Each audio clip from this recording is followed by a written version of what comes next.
All right, here we go. All right. Welcome back, ladies and gentlemen, to another episode of the Flash and Dash podcast. Thank you for joining us. I am Flash, and with me, as always, my partner in crime, Dash. What's good, baby? Yo, yo, yo, yo, on the way back. All On the way right. back. Glad to hear it. And of course, with us, as always, is the best producer in the business, Andre Wingate. Was good? Yo, what's up? Cool. He currently getting slapped in Call of Duty right now. That is far from the truth. But check it in a second. So, how you feeling? How you feeling? How you been? How's your week been? It's been good. It's been good. I've been just diving into a whole bunch of random games on Game Pass, watching some content from other content creators, some interesting simulations nonetheless on 2K. True. Mind you, I installed the hell out that game, so that's all right. That's all right. Might be the only place I'm getting my content from. But other than that, not too much in the roads of games. Oh, Surge 2, a game on Game Pass. Quite difficult, might I add. I have no idea what it is, so I would recommend you pick it up just for the challenge of it. It has the combat mechanics of For Honor. Okay. At least the block and parry system, and I would say the combinations of attacks that you can do in the game. But no, it is quite difficult, even for somebody who takes a dive into those games as me. You can appreciate the challenge, but it's good. I would recommend you download it and play through that first few little couple hours or so. Nice. Okay, bet. Yeah, that's I might check that out because haven't had much going on this week. It's been a busy week, work wise. So I played a little bit of Switch stuff here and there, nothing too serious, just some stuff I picked up on the eShop, all them sales they've been having. And so I've been playing, stuff like Golf Story, which is great, by the way. It's like a golf RPG, right? So it's like you play through like this crazy random story, and it's very funny, but it's like you play golf along the way, and like traversing the map is you're just like traversing like golf courses. So you just go and you could just drop the ball wherever and just just tee off wherever. But you can also do like you could do like specific events and you level up and you get skills. You level up your skills like your power, your spin, your golfing abilities, and you can buy better clubs and stuff like that. It's quite dope. It's one of those hidden gem type games that nobody knows about, but it's like really awesome. But so I've been playing a little bit of that. Is that not popular demand, or is that just your opinion? What the reviews look like? No, it's gotten a lot of high reviews, and I've heard about it on different gaming outlets and gaming podcasts, and in that community, people like play it and they know about it. So it's quite fascinating, and it turned out to be very dope. And it's not expensive or anything. I think I picked it up for like it was on sale, but I think I bought it for like less than $10 or whatever. But it's good times. It's good times. Yeah. So got 4 stories on the docket today, including Xbox Series X for the win, and NFL say it ain't so. But oh no, we're gonna lead off with some news coming out of Rockstar. The first story here. So to give everybody the abridged version of this, I'll leave out all the finite, boring details, but there's been reports in the leaked out of the inner Rockstar camps where they've been apparently expecting spikes in their marketing in the years, 2023, roughly around April, between there and like May 2024, which leads everybody to believe that that's when GTA 6 is going to drop, which is, without an actual announcement. First of all, no big surprise because obviously everybody knows GTA 6 is going to be coming. It's just a matter of when. So obviously the big speculation, everybody wants to know when, everybody wants a date, everybody wants, when's it coming, when's it coming, when's it coming? And that's the speculation now, is that is when it's going to come, which makes sense because that's kind of like on pace with what Rockstar does. because first of all, GTA 5, when did that originally come out?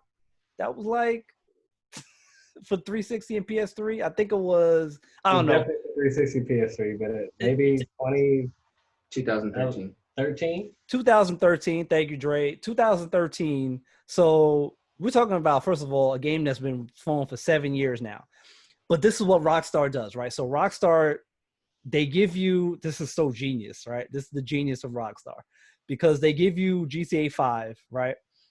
So GTA 5, 2013, PS3, previous generation, PS3, Xbox 360. And then the new consoles come out and they give you a re-release and everybody eats it up. They give you a re-release, they give you GTA Online, and it's been booming since then. People are still playing it. They're still releasing updates. They're still releasing new content 7 years later altogether.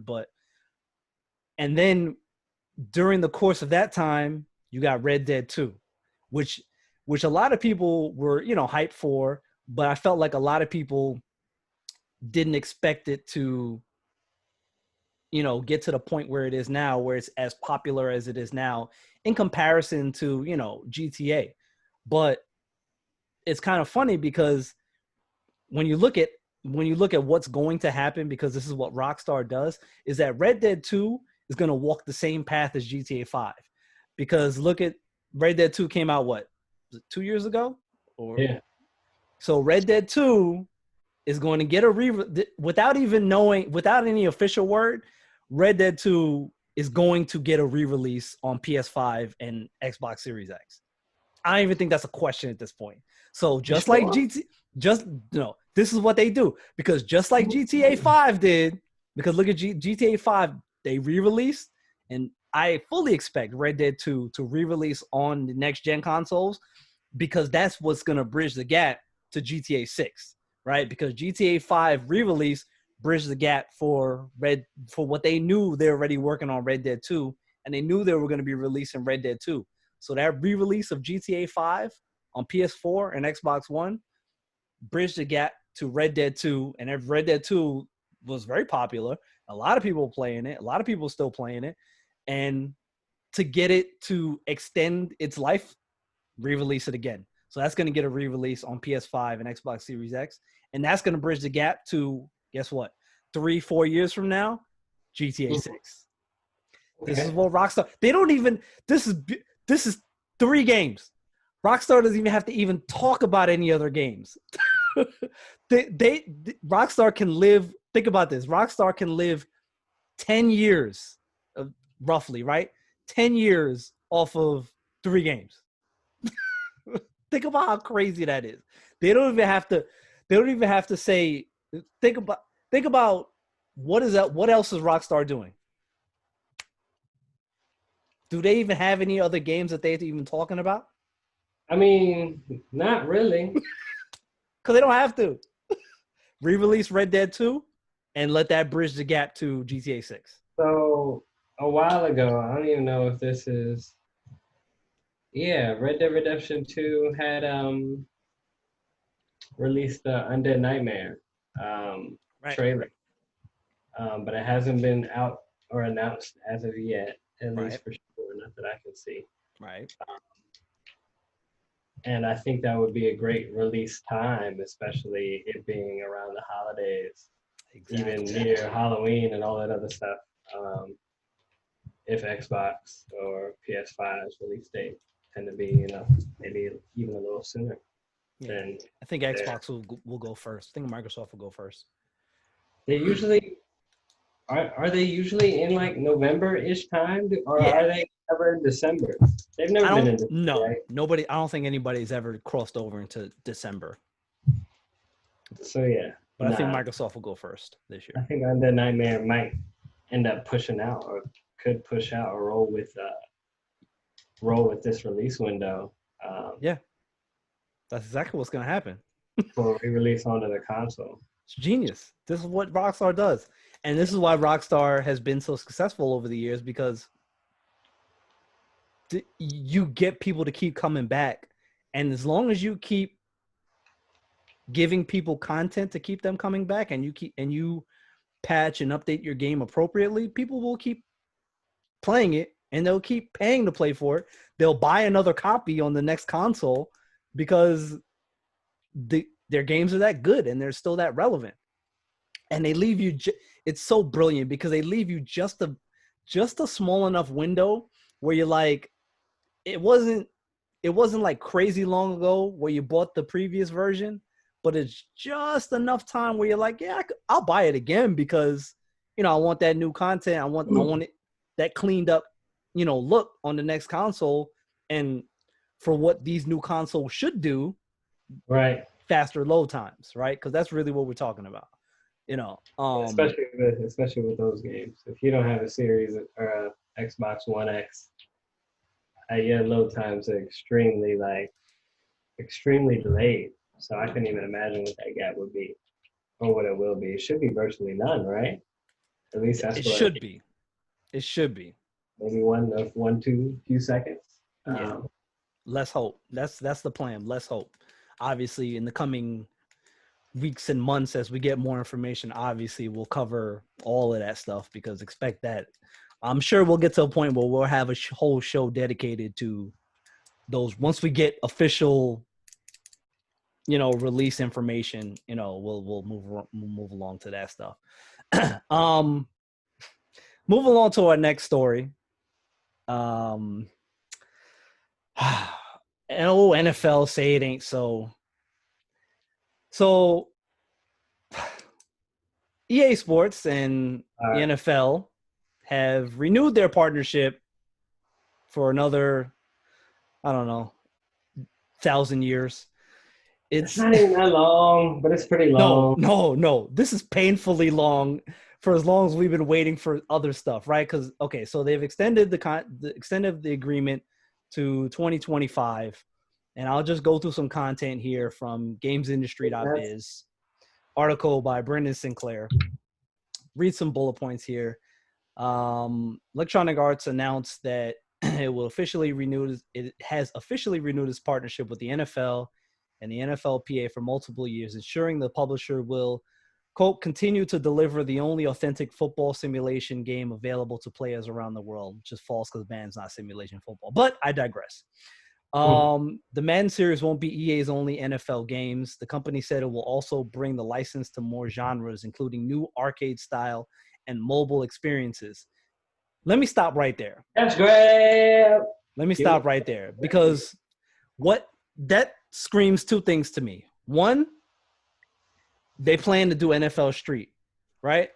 And two, the only reason they plan to do that is because 2K gets to make non-simulation football NFL games.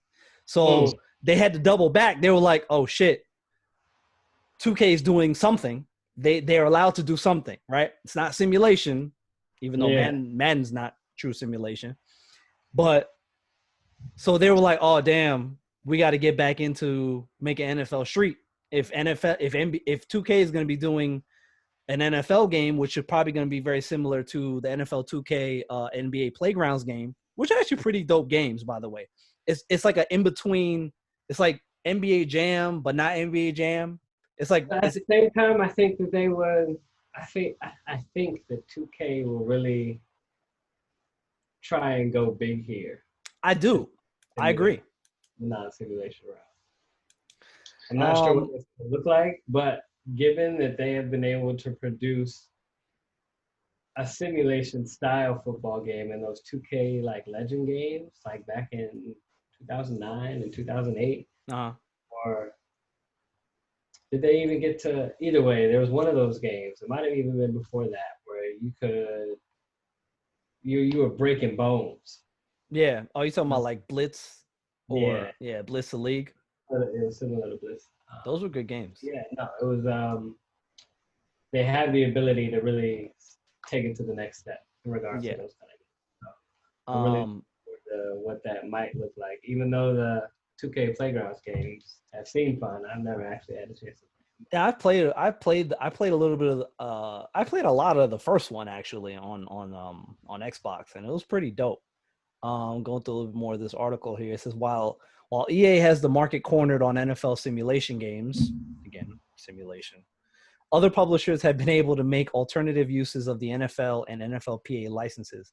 Bitfry signed a deal with the NFLPA to feature pro players in its multi-sport arcade-style franchise Ultimate Rivals, while Take-Two Interactive recently announced a deal with the NFL for multiple non-simulation games, with the first arriving next year. Skipping through most of this. Last year's version of Madden was the most successful in franchise history. I don't know what numbers EA said. This one? Yeah, noting that unique players were up 30% year over year and monthly average players had hit an all-time high. Again, I don't know where they're pulling those numbers from and I don't know what they determine by successful, because these games are going backwards mostly in my opinion. Like, they're making small steps forward, but it's not enough. Again, I'm not going to go off on a Madden tangent. What is small steps forward? Yeah. What are those game-breaking skills called that literally change the game? Okay. Yeah. Yeah. Small steps forward, meaning little things get better while other things get worse type of thing, where it's like small steps forward, like finally adding a pinch more to like the franchise mode and stuff like that. But throwing in superstar abilities, which breaks the gameplay. So it's like you add this, but then you take 2 steps back because you add something in that breaks the gameplay. But again, we'll have SGA as a whole will cover Madden on a whole podcast. Oh my goodness! But that's definitely for another day. But again, I don't think this is not good for Madden game. And here's the thing. I've said this before on, private discussions and separate casts, and I'll say it going forward, and I'll say it now. I want Madden to be good. As somebody who's, again, being 37 and a gamer for the past, 30 years, as somebody who's played Madden, not from its inception, because that was, PC stuff that I didn't own. I didn't have, from Madden 93, from Genesis on, I've played every year of Madden ever, even when they were trash, when they were bad, when they were great. 2000 Madden 05, Madden, Madden 04, Madden 05, the best versions of Madden, up until all the garbage Maddens, and then they got decent enough to play again, and up and now where it's hit the point where it's question mark, what are they even doing anymore, because they're not fixing any of the legacy issues. No. I've played every year of Madden, at least for whether it be for 6 months or a week and a half or 2 months. I've played every year of Madden. I've waited outside for midnight for Madden, many, many, many years ago. Nice. But 37. 37. And, this was, we're talking 15 years ago, waiting outside at midnight for Madden, because that's what people did, and it was dope back then to do that. And you go online and play for 2 hours. I mean, they still do them, but they're not as big as they used to. Yeah, the midnight releases aren't a thing like that anymore. But it's I want Madden to be good. As much shit as I talk about Madden, it's because I want it to be good. Because I remember being hyped for Madden and, having competitions, playing in Madden tournaments at stores that I worked at, and that was fun. It was dope. It was dope to play Madden. It was dope to get your group of your friends, meet up at somebody's house and pass the sticks, loser get off. So it's that was fun. It was dope to do that. It's not as fun anymore because, one, you don't really meet up with people like that anymore to do that. You play online. But it's even, in our SGA, we all get together, we get a franchise together and we play. It's not as fun anymore because Madden's trash now. So it's having to play it's you got to play your game. You go play against a computer, and I play against a computer, and I pick 2 plays and just pick 2 plays and just play the whole game and beat up on the computer, even on all Madden, which again is a mode designed not to challenge you as a gamer. It's just to make the computer cheat enough to make it seem harder. So again, they're missing the point entirely of what all Madden mode what it's supposed to stand for. but I want Madden to be good desperately. But going forward, this doesn't help EA to make Madden good. Taking out the competition and not letting companies like 2K make a simulation game to stand against Madden only means that we're going to get worse. Because I've already seen some of the articles talking about Madden 21, the new thing that they're putting in is like what is it? I think it's called skill set or skill something. What is it called, Dre? The skill stick? Yeah, skill stick. Skill stick for the ball handler. Okay. This is just fancy terminology for shit they've done 3 or 4 or 5 times already and it hasn't worked. This is just fancy terminology for skill stick, shit that has been in the game already years ago.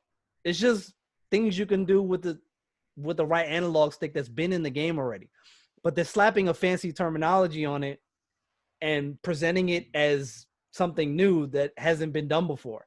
Again, and it's probably just a whole new set of animations to go along with the regular skill stick. New animations that don't fix anything.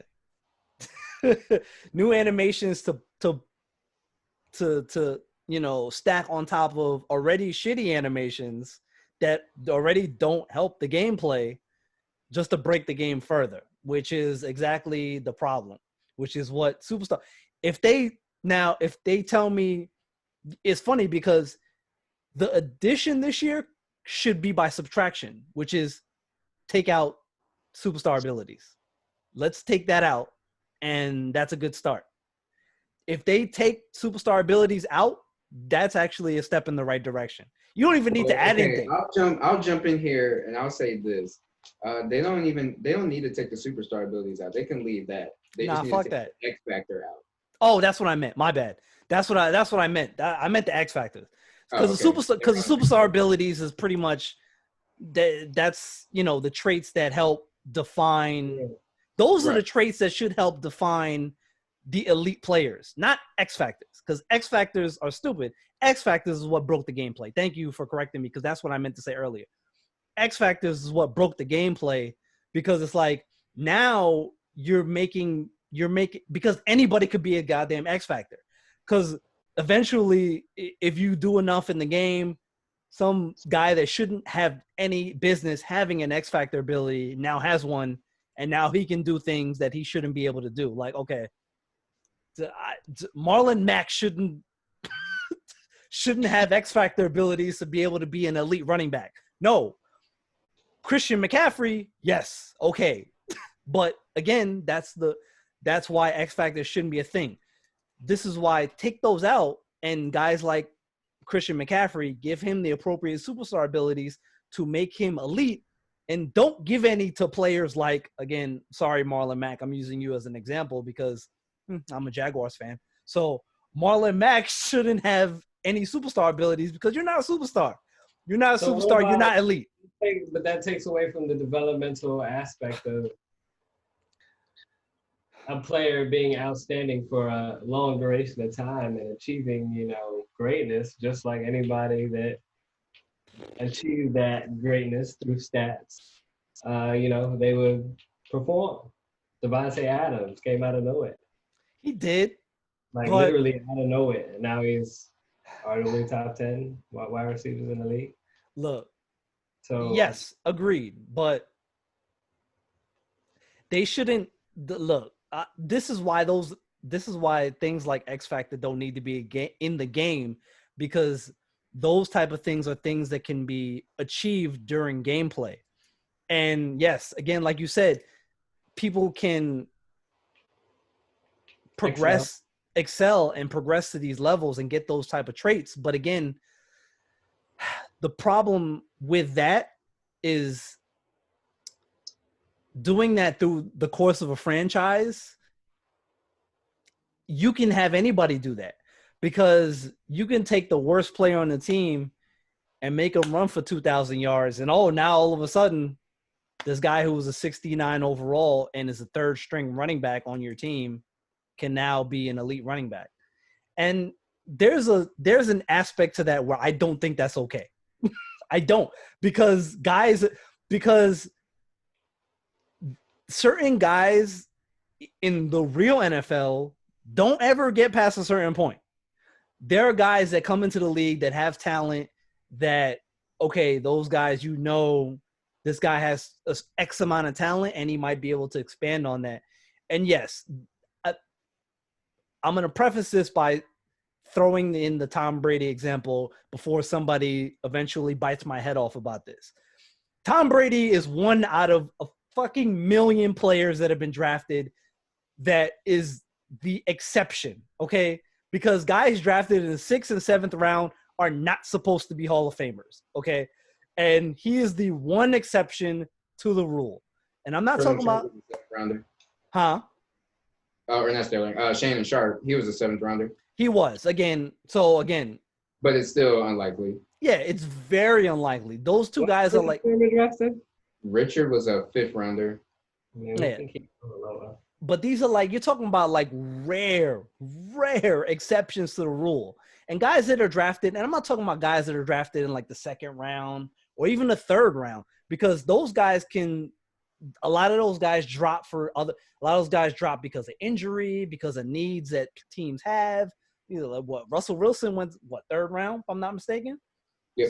So it's like guys like that. I'm not talking about guys like that because guys like that have enough talent where they can excel. I'm not, so it's like, but players need potential caps. Yes. Thank you. They do need potential caps, 100%. Because you shouldn't be able to take a guy that's 55 overall, but because he has 98 speed, and because speed is the only thing that matters in Madden, and I'm exaggerating by saying it's the only thing that matters, but because it's the elite trait in the game, guys with 98 speed and 55 overall can get X factor abilities, and they can go from a 55 to an 85 in the course of a 16-game season. I'm not okay with that. Because there have been plenty of guys throughout the course of the NFL that have been really fucking fast, but they've still been trash and been out of the league in 3 years. So just being fast doesn't mean you can be elite. It just doesn't. That's not the way it works. Okay. Yeah. So, because if it was that easy, anybody could do it. Right. But I've gotten way off topic.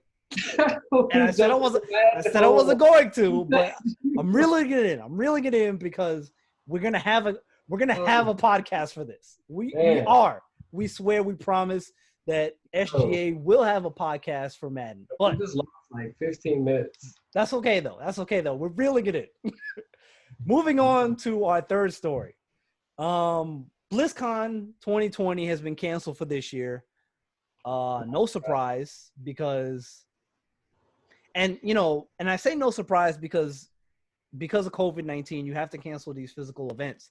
But the BlizzCon is usually later in the year, around like September-ish. So them canceling that, I think, kind of is a telling story that this is something that lasts a lot longer than I think people really anticipate. Yeah, like let's, and I know, and again, not to get off topic from games, but we're having a lot of states doing these phase 1 openings, and I think we need to be really careful with shit like this because these soft openings, this phase 1, and let's open some things back up, and this how shit snowballs.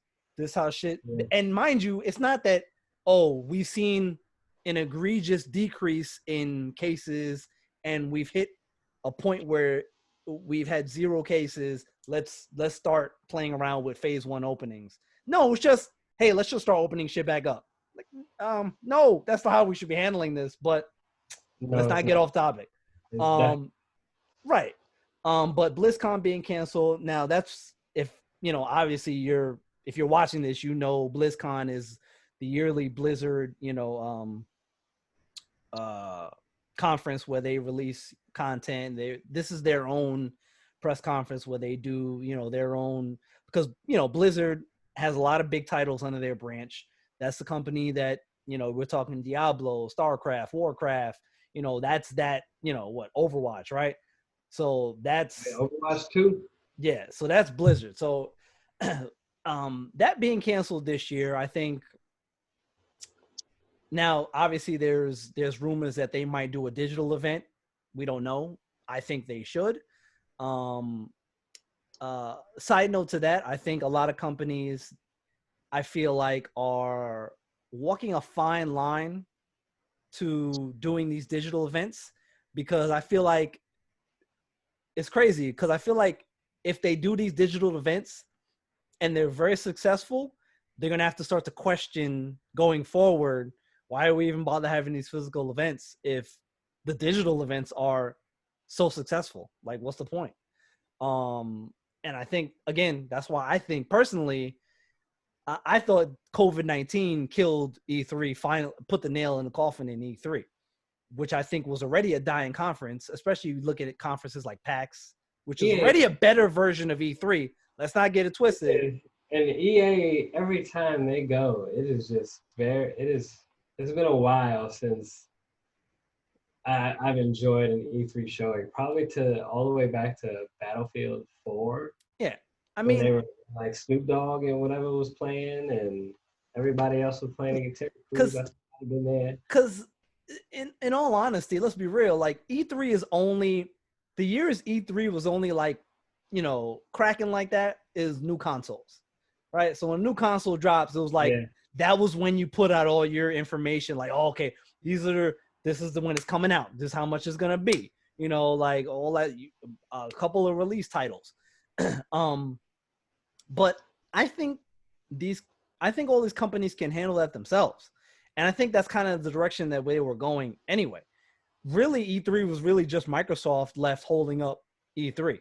And Microsoft can do their own thing. And it could probably be bigger than E3. Because, what's funny? Because Microsoft is such a G. Because Microsoft is the biggest business in all of this. But Microsoft is kind of like, Microsoft kind of functions. They present themselves like they're just like the humble mom and pop operation. They're like, kind of cool, whatever. We're just here. We're just chilling. Whatever you guys want to do. We throw out some information. They're not so tight-lipped.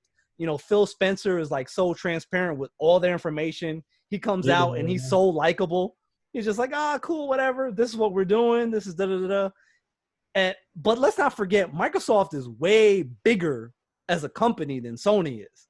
Because, and I've said this before, without PlayStation, Sony would probably go out of business. Because TVs, they sell it like that. People don't check for Sony TVs like that. And the only other, they do all electronics, but aside from TVs and cameras, their cameras are probably bigger than their TVs right now to this point. So it goes PlayStation, cameras, TVs for Sony. And without PlayStation, Sony would probably have to get bought out by somebody to keep operating. Probably Samsung, if we're being honest. But I digress. Continue. Wrong. What'd you say? I said so much would have to just go wrong for Sony, for that to happen to Sony. Oh, absolutely. I mean, PlayStation has too much of a footing right now in the industry for it to go under. And I don't think it will. It's never going to. We've gotten to a point where all these consoles can coexist together. Sony, Microsoft, Nintendo. We can all live in harmony, and let's all come together as one. Will they go? Well, yes, because they all get to exist in separate lanes. And again, I've said this before. Wars end. Huh? Yeah. Microsoft, I think, has put their foot in the ground to unofficially ending the console war as we know it. Because Microsoft is not checking for consoles anymore. Microsoft is like, hey, I've said this before. Microsoft is like, hey, buy the Series X or don't buy the Series X. You keep your Xbox One X, keep your Xbox One. Hey, you can still play those games and you can still play with these people over here. You know what? we just really want you to get Game Pass, so go ahead and get that. And if you want to buy a new console, sure. Sony's like, yo, we need you to buy this PS5 because we got nothing else going. Like, buy this PS5 or you can't play any more games over here. All these games now, these hot games that would be excellent releases on the PS5. Play them this summer now. Right. Correct. We can get you on the bandwagon now to buy our system. And Nintendo is over in the corner. Nintendo's like, oh, no, man, we're good over here. People are going to buy our stuff anyway. So you guys do whatever you're going to do. And then ask Nintendo, hey, man, what about your online? Man, don't worry about that. It's trash. We're not here for that. We're here for these mobile games. And you know what? We're going to be okay. Taking a L on their multiplayer. Oh, yeah. And then Nintendo is not here for anything online. They don't care. Like, they're like, yeah, you go play Mario Kart online, and that's probably our best online game. They'll be like, oh, what about Smash Brothers? They're like, don't try to play that online, because that's why Smash Brothers got taken out of EVO 2020, because EVO 2020 had to move to all digital, and they were like, yo, the netcode for Smash Brothers online is trash, so we're gonna have to pull that from the lineup. So that kind of came up short, but it is what it is. So you don't think they're going to try and make a better push for that? Do you think that they can survive in this realm, continuously making a push for online play to be good? Yes, because they've done it. They've been doing it, and they're just going to continue to do it, because the Switch is the most genius, aside from the Wii, original Wii, not the Wii U, because the Wii U was a test product. It was a prototype. It was a prototype for what we know as the Switch today. The Switch is the most genius thing almost ever as a console, because it's like, hey, play it at home, play it on the bus, play it wherever. Play it on your lunch break at work and come back home and keep continuing what you were doing. Oh, okay. That's great. And then, here, by the way, you know what? Here's the Switch Lite, which effectively kills the 3DS, finally. Yeah. Here's, RIP to the 3DS. It had a good run. Great run. Not How many models did they have? I remember we talked about it before. Like 6. Like a good 6. Because it was the DS, the DSi, the DS Lite, the 3DS, 3DS XL, the new 3DS XL.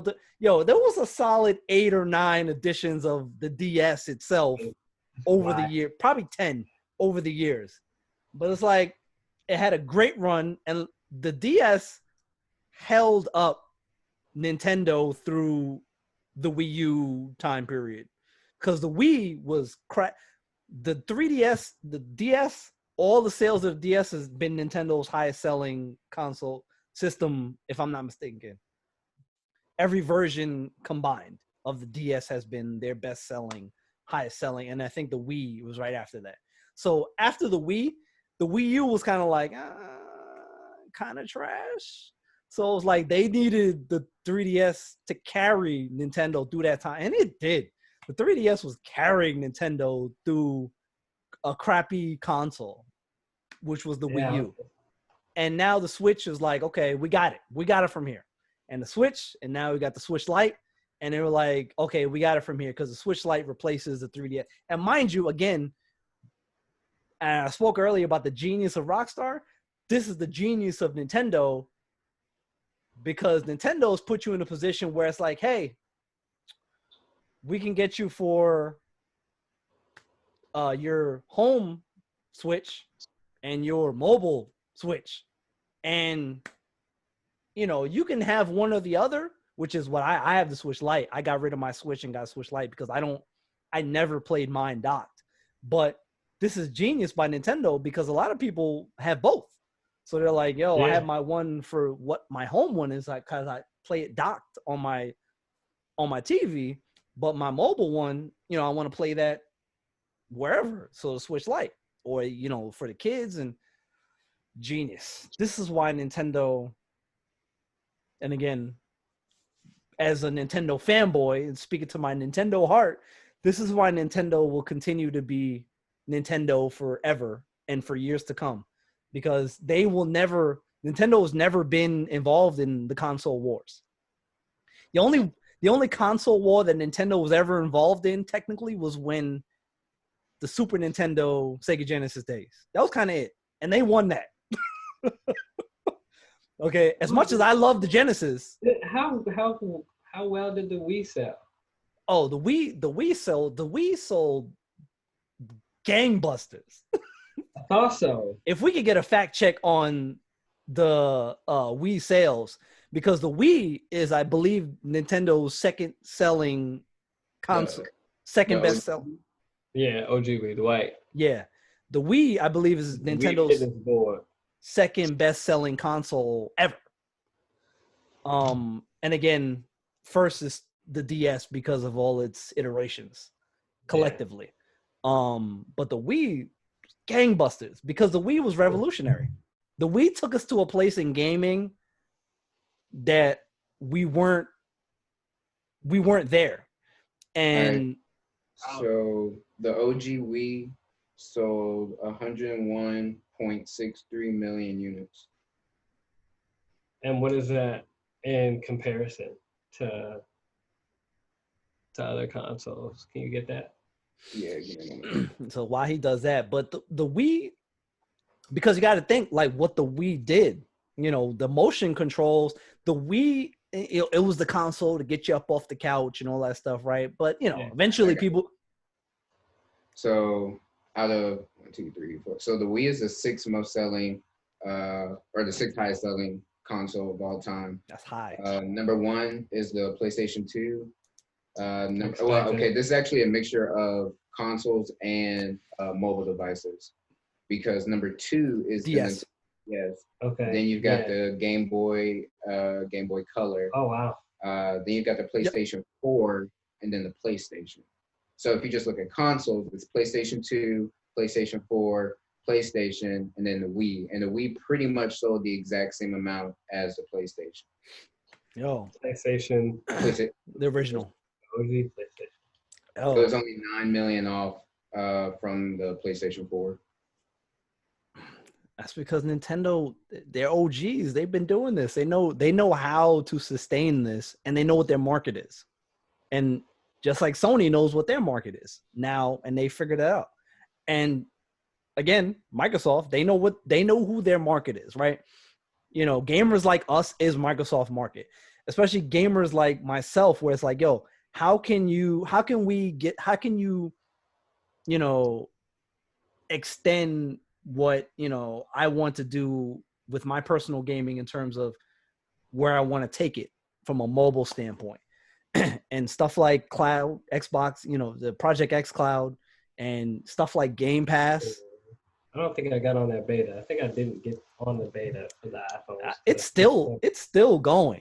There's still games like Madden 20 is on Project X Cloud. So let that sink in for a second, right? Madden 20 is on. Madden 20 is on. I'll pull it up just to give everybody context on what is available to you on Project X Cloud right now. I mean, obviously everybody isn't on it, but just to give everybody context, and as I pull it up here real quick, because I have it on because that's you got to have it on your phone or mobile device as a tablet, whatever. So here's a list of all the games that are on the Project X Cloud currently: A Plague Tale: Innocence, Absolver, Ace Combat 7, Age of Wonders: Planetfall, Ark Survival Evolved, Batman: Enemy Within, Batman the Telltale series original, Batman Arkham Knight, Battle Chasers, Black Desert, Bleeding Edge, Bloodstained, Bomber Crew, Borderlands 2 the prequel, Brothers, A Tale of Two Sons, Children of Morta, City Skylines, Conan Exiles, Crackdown 3, Darksiders 3, Days. Pause. Crackdown 3. They gotta stop. Yeah, they're gonna have to let that. They're gonna have to let that one go. They gotta let it go. They're gonna have to let. They could give that team and push them towards making what Fable, right? They got Yeah, Fable. let's do that. Ooh, that should be a launch title. Right? But I we'll feel get like into that. I'm about to say it should be a launch title. It should be. There been some It, leaks of it's information due. of I don't think development? so. You could. I don't remember there being. Um, Not sure. What else is on here? Dead by Daylight, Okay. Dead Island Definitive Edition, Descenders, Destiny 2, Devil May Cry. Wow. Yeah, Devil May Cry 5, Dirt Rally 2.0, Dragon Age Inquisition, Wow. F1 2019, Farming Simulator 17, Felix the Reaper, Fishing Sim World, For the King, Forza Horizon 4, and Forza Motorsport 7, Frostpunk, Gears 5, Gears of War Ultimate Edition, Goner, Blueberry Edition, Halo 5 Guardians, Halo Wars 2, Halo Master Chief Collection, Hellblade, Senua's Sacrifice, Hello Neighbor, Hitman, Journey to the Savage Planet, Just Cause 4, Killer Instinct, Kingdom Come Deliverance, Kingdom 2 Crowns, Lego Batman 3, Madden 20, Mark of the Ninja Remastered, Moonlighter, Mortal Kombat X, this was not on here before, MotoGP 19, Mad Runner, Mutant Year Zero, Ori and the Blind Forest, Ori and the Will of the Wisp, Overcooked, Pillars of Eternity, Portal Knights, Champions, Rad, Recore, Sea of Thieves, Shadow of the Tomb Raider, Shadow Warrior 2, Sid Meier's Civilization 6,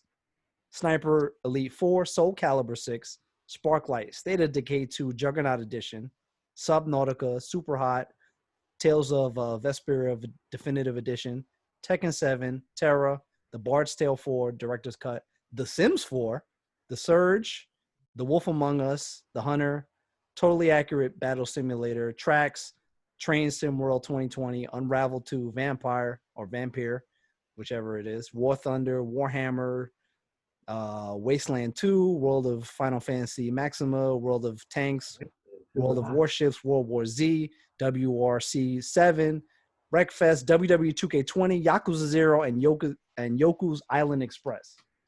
So, Project X Cloud is coming for everybody's head. Whoever, whatever company is trying to do streaming, Amazon, Google Stadia, it's a wrap for y'all. So, looks like they only have one game on the iOS, actually. The iOS version currently. Not sure what that. I'm sure they'll get around to more. Probably. Yeah, and it's still only in test flight preview stages, I'm pretty sure. So hold on, iPhone users. It's coming, I don't know when, but you might just have to buy an Android device. Perhaps. And moving on here to our final story of the show. Xbox Series X for the win. So Xbox Series X, there's been some new information about the backwards compatibility and some of the support for the games going forward on the Xbox Series X. I got an article here from Polygon by Michael McWhorter. Let's see. Microsoft's next generation Xbox will launch with support for, quote, thousands of games from the original Xbox, Xbox 360, and Xbox One, the company says.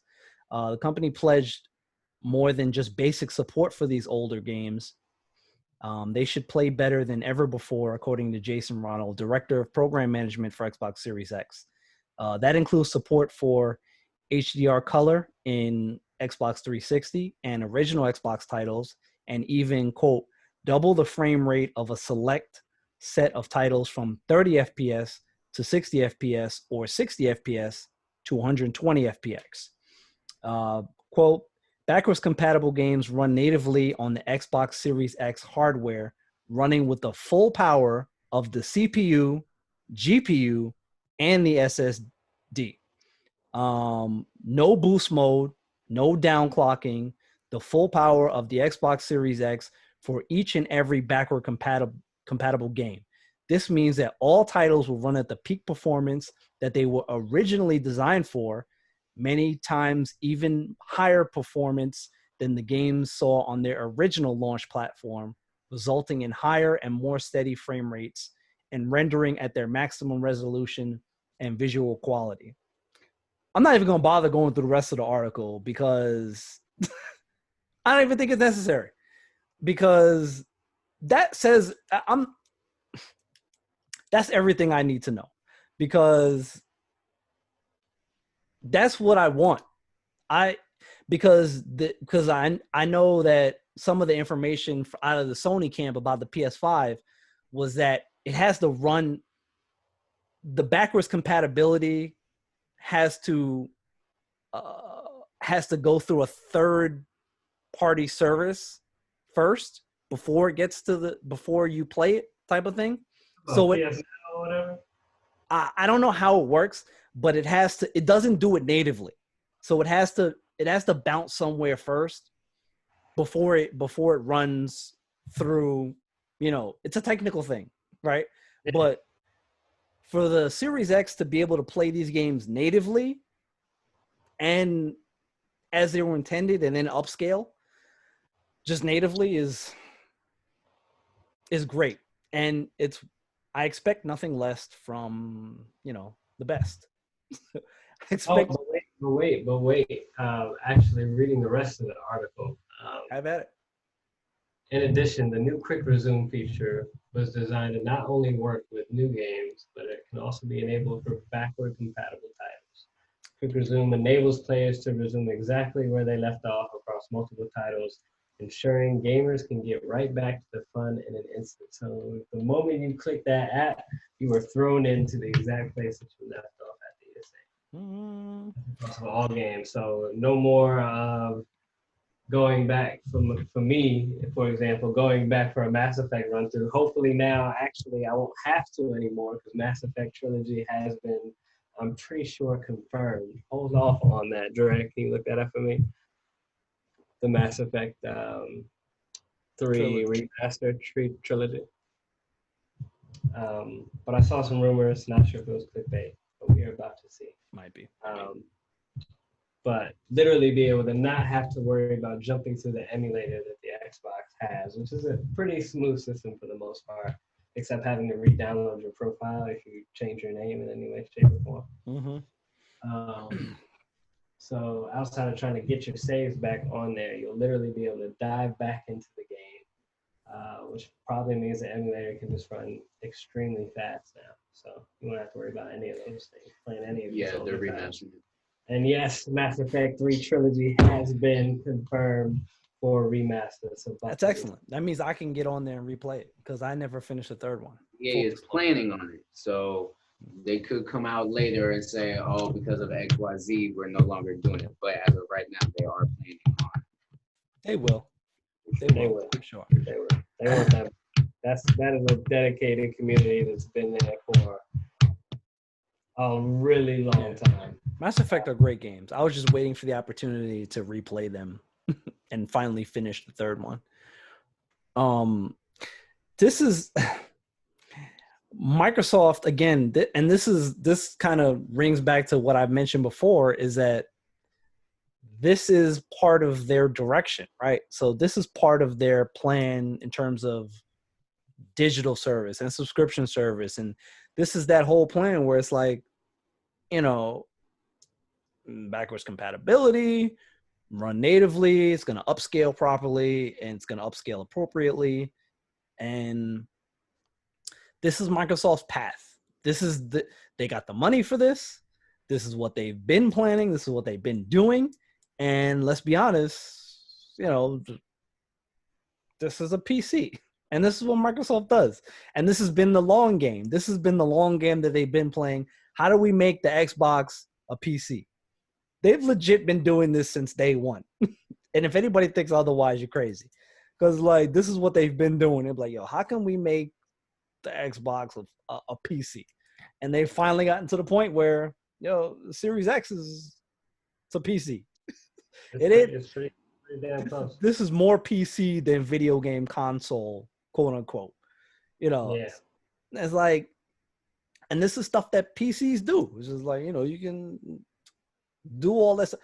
I just, as a gamer, we're just ready for these native transitions, and I'm ready for this, and I'm ready for this direction and where these games are going, and where, again, stuff like quick resume and stuff like, that seamless, kind of transition. It's funny. I had a thought about. Here's my crazy thought. My crazy thought of the week. Okay, I got one too. So oh, good, perfect. Yeah. And mine, it ties right into this because backwards compatibility. I have a very interesting thought on one particular game.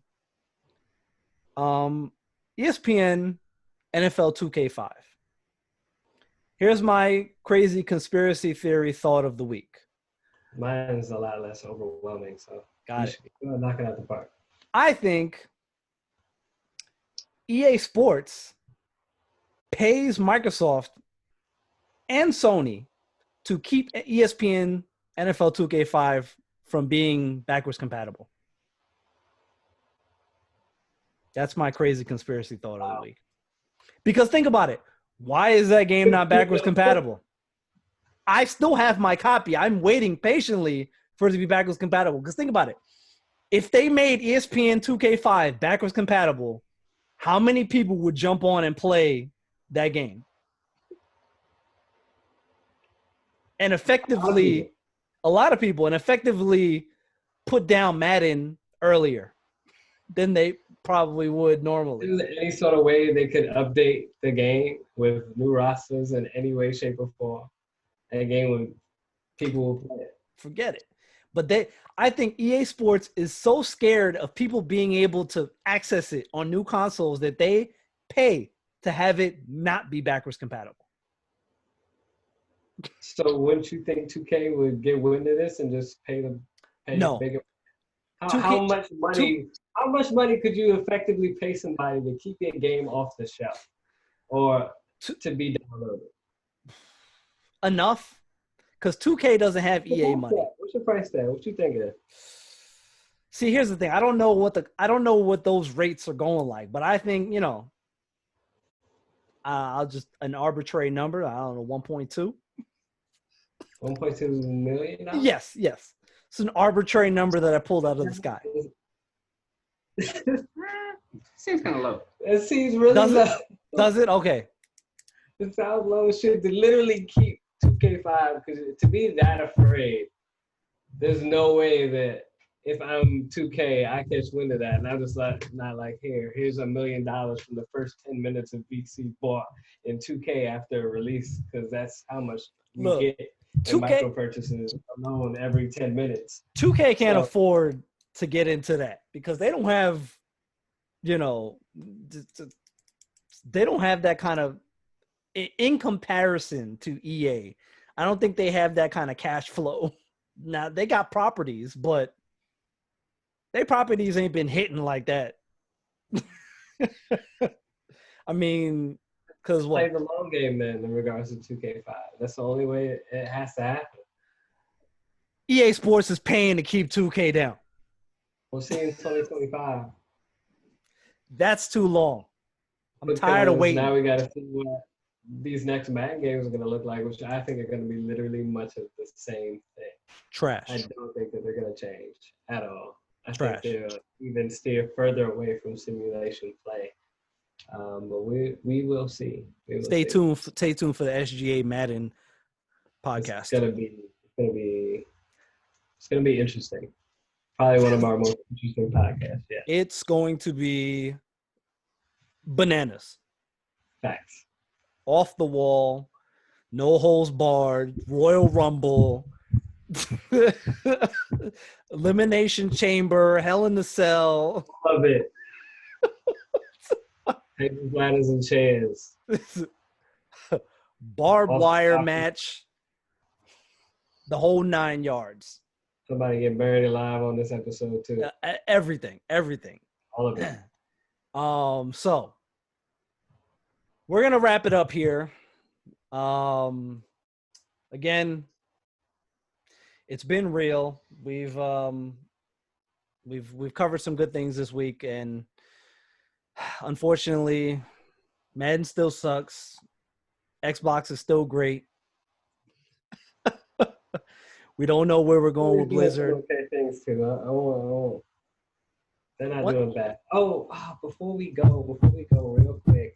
One thing I wanted to mention about Blizzard is, what I didn't mention before is that it puts in jeopardy. Not having BlizzCon puts in jeopardy when are we gonna get information about Diablo 4? Who knows now? Because unless they drop a digital event, because I stand to think that Diablo 4 was going to be mentioned in some fashion at BlizzCon 2020, but I want Diablo to be so much bigger. Diablo's gonna be big. Now that playing Path of Exile, I want Diablo. I still want the depth of that, but in a Path of Exile length in a game. But real quick before we go, the latest price reveal of the PS5, I think it was $650, and I think that was like a 1.6 terabyte. Yeah. My crazy thought. I think that Xbox Series X will have a $700 model. Jesus Christ, bro! Well, they could, but you'd have to have one that was like 400, 350 to come with that. If you got one that's 700, which means maximum everything, you got to have one that's like 350. No, they wouldn't go that low. It'd be a 5. It'd be a 450 to a 5. No, okay. Yeah. 400, I think. If you have one that's 7 and you dare no to do that, tell this Series X being this powerful at $400. I just don't think so. Like, I think Sony is gonna come out at $500 and $499. I think that's what they're gonna come out with for their base system. 700. Damn, like tough sell. SSD type deal. Wow. Well, we'll see. It's a bold statement, but we will see. We'll find out. It should be like within the next coming week, because that's when E3 would have been. We hope. 11th. We hope Sony's possibly talking about, information coming. They got their event announced for the coming week, so we'll see what happens with that. If they release information, I expect Microsoft shouldn't be too far down the line with their next batch of information. So, again, thank you all for joining us this week. It's been another edition of the Flash and Dash podcast. I'm Flash, and you can catch me at SGA Flash, and you can catch Dash over at SGA Dash. Come check us out at Sports Gaming Anonymous. Check out the Facebook page. Check us out on YouTube, Twitter, Instagram, all that stuff.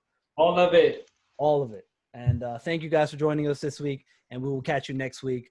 Peace out.